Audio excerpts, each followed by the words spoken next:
by the name of Terra Energy Limited that wanted to drill for oil over here in Keystone Township, Bayfield County. I remember we stood up and fought that one off, and it was mainly Indian leaders that were engaged in that one. I remember when the city of Ashland wanted to initiate a project that they called neutralysis, and this plan was to incinerate 100 times as much solid waste as what the local landfill handled at that time. And that was to happen in the Ashland Industrial Park. And I remember, well, guess who was directly downwind from that? And so anyway, some of my students at Northland at that time, Bad River students, we circulated a petition on the reservation. In about 2 days, we got over half of the eligible voters on the res.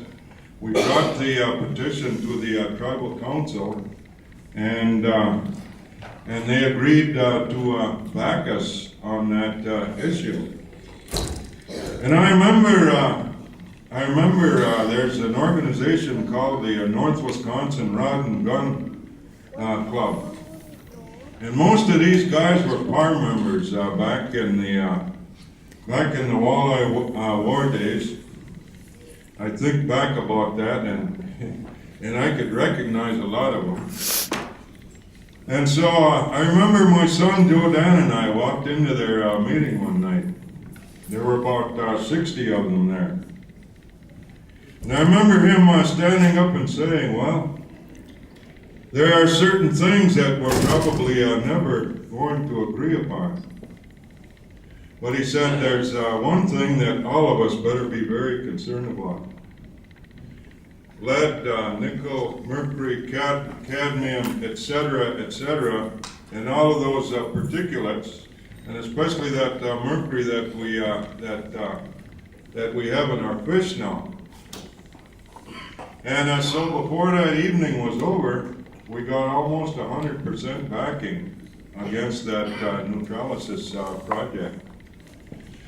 And the excuse for the project was that they were going to manufacture a lightweight aggregate to make building blocks for construction.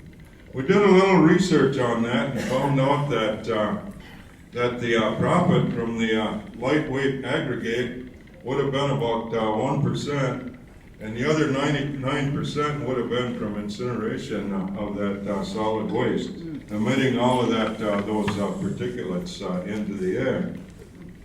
I think about Copper Range Mining Company, the same company that Bill Williams is associated with now.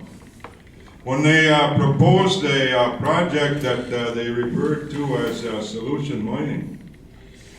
And what they were going to do is to pump about 11 billion gallons of sulfuric acid into those abandoned mine shafts to retrieve whatever copper was left there. And so they started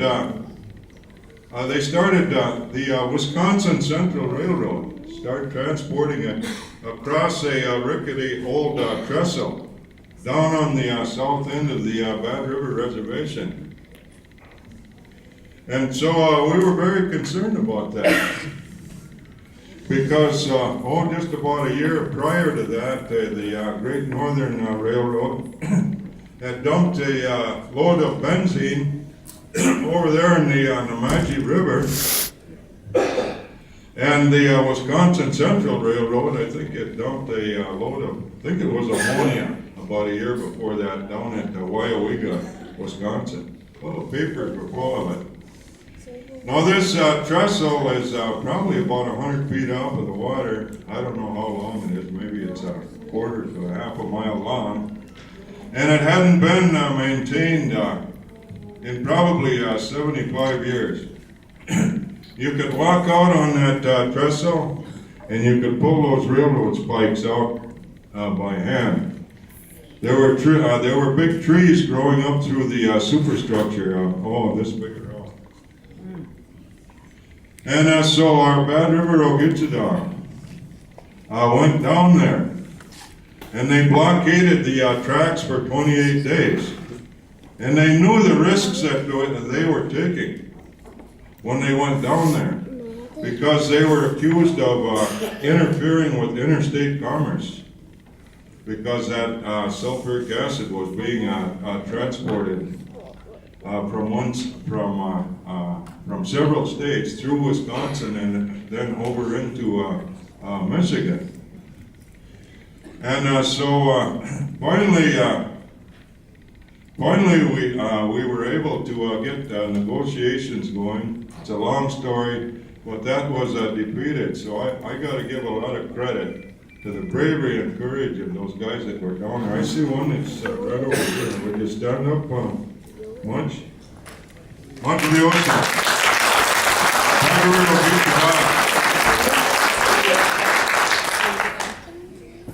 And so if they think that if this mining company, Gogebic Taconite, thinks that we're afraid to stand up to them, I think they're in for a big surprise.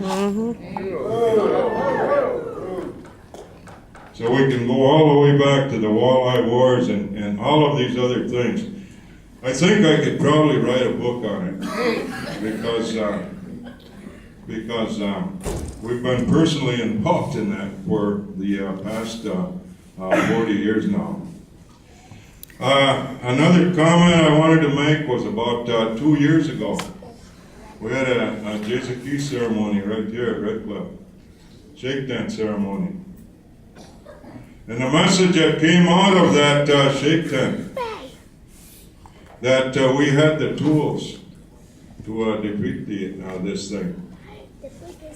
And so what Harry Wendigo was referring to was our sacred bundles, our pipes, our eagle feather staffs, our drums, our ceremonies. And so we were given certain instructions. We were to have a feast to put these eagle feather staffs out. And so those staffs, those eagle feather staffs were decorated with the various clan colors. There were 7 of them. And so we had a feast over at Lake Caroline, which is the headwaters of the Bad River watershed. I think that was about last October. And there were 5 different groups that went out and placed those staffs in strategic positions. And for that feast, we went out and we took a ceremonial elk. And so the Wisconsin Department of the Wisconsin DNR was very upset about that. So it came out in the newspaper that we took the elk in retaliation because they had declared an open season on our brother the wolf. That was what was published. But nothing could be further from the truth. The truth is that we got messages from the spirit world through the Jezeki Lodge to do what we were supposed to do. And we'll continue to use those ceremonies and those sacred items. And I think that's a reason that way back during the days of the Walleye Wars, that nobody was killed or seriously injured, because we had our elders and our spiritual leaders with us. We had our ceremonial items, our pipes, our drums, our staffs, and so on. So we have still another battle ahead of us. This is nothing new. We're seasoned warriors, and we're going to beat this. You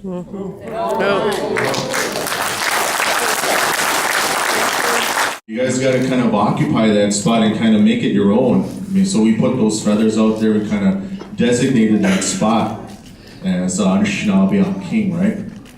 But the other thing we were thinking about, and this is something that could be a reality, you know, after we're done with this presentation, and then we'll all go home and go back to our lives and do those everyday things that we do. But we wanted to kind of put that word out, is that we would like to kind of put a sugar camp out there, because pretty soon that those trees are going to start running. And if we all kind of band together, whether you come from Mille Lacs or if you come from wherever, you know, it is all of our right, you know, to participate in that. And so if we do that, if we all, you know, all of us take the time to go tap those trees, to collect the sap, to boil it down, do all those things, then we are truly exercising that right. We are truly claiming that, you know, other than just being an abstract, you know, way of thinking about it. Because it's, you know, that's how we're going to do that. That's one of the ways we can do that. I know that my nephew, one of the kids here, he fasted out there when was that, October? You know, just for one night. You know, he stood out there and fasted for one night.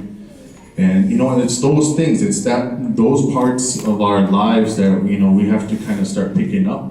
Because that's what it talked about in that seventh fire.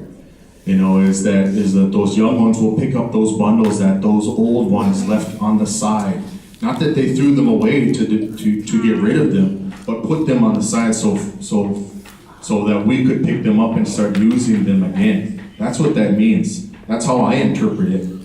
You know, is that they didn't throw them away because they didn't, you know, that they had to. They just put them on the side so that we could pick them up you know, so that us younger ones could pick up those bundles and start using those things. And so well, go ahead. I didn't want to cut you off, but I wanted to do two quick things, correct you on your language. You don't have to occupy your garden, you go out and harvest.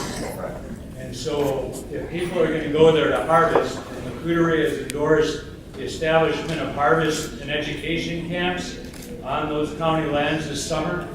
There's already been people up there who looked at inventory and will be harvesting things during the summer, and they intend to have a base camp established by the tribe so that people can go on those lands this summer with support of the tribe to harvest and inventory and whatever it takes to go into their garden, go into their lumber yard, go into their swimming pool, whatever it is. You don't need to occupy your backyard.